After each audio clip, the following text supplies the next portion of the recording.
ฉันยังจำเรื่องดีตอนที่เรานั้นผ่าน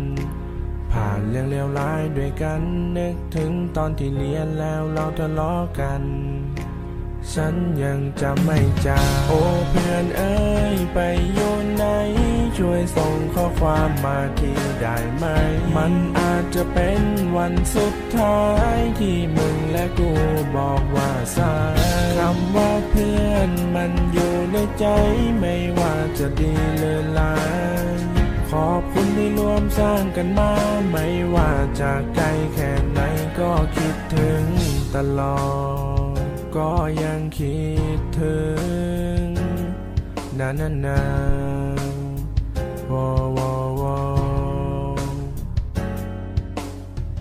นึกถึงตอนที่อยู่ประถมตอนที่ยังจีบสาวไม่เป็นก็มีเพื่อนมาสอนผมอยู่ด้วยแล้วสุขใจไม่อยากให้มึงไปไหนตอนที่กูนั้นเหงาก็มีมึงข้างกายผ่านร้อนมาด้วยกันผ่านหนาวมาด้วยกันเสียงหัวเราะและรอยยิ้มมันอยู่ในความทรงจำเพลงนี้กูอยากให้มึงได้ฟังถึงมันจะไม่ค่อยดังแต่กูนั่งเขียนสุดกำลังโอ้จบปีนี้จะไปต่อไหนโน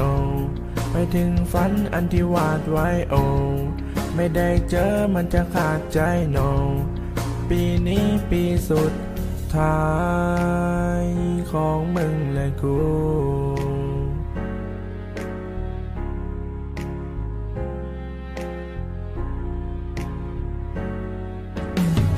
โอ้เพื่อนเอ้ยไปอยู่ไหน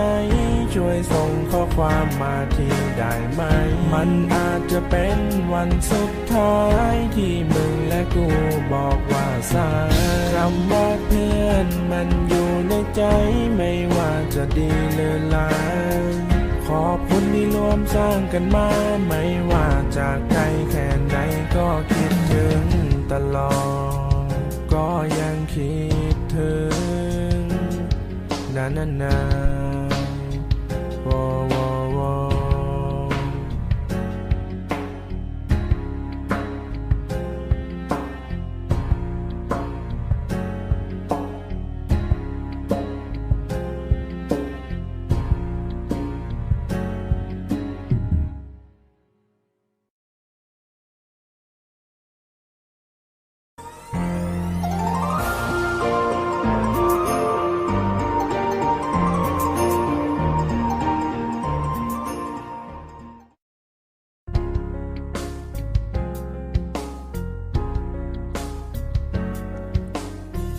ฉันยังจำเรื่องดีตอนที่เรานั้นผ่านเรื่องเลวร้ายด้วยกันนึกถึงตอนที่เรียนแล้วเราทะเลาะกัน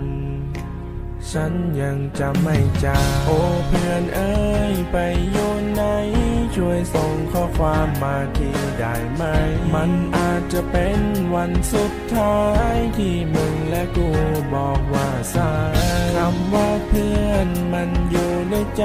ไม่ว่าจะดีหรือร้ายขอบคุณที่ร่วมสร้างกันมาไม่ว่าจากไกลแค่ไหนก็คิดถึงตลอดก็ยังคิดถึงนาน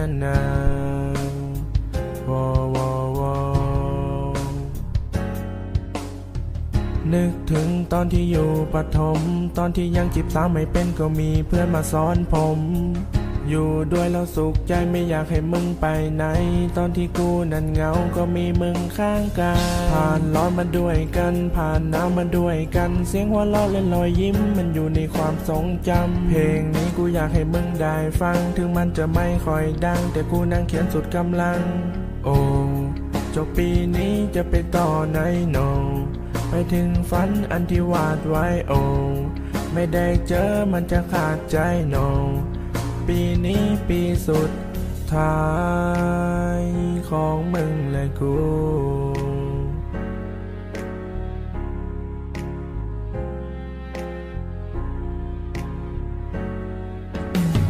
โอ้เพื่อนเอ้ยไปอยู่ไหนช่วยส่งข้อความมาทีได้ไหมมันอาจจะเป็นวันสุดท้ายที่มึง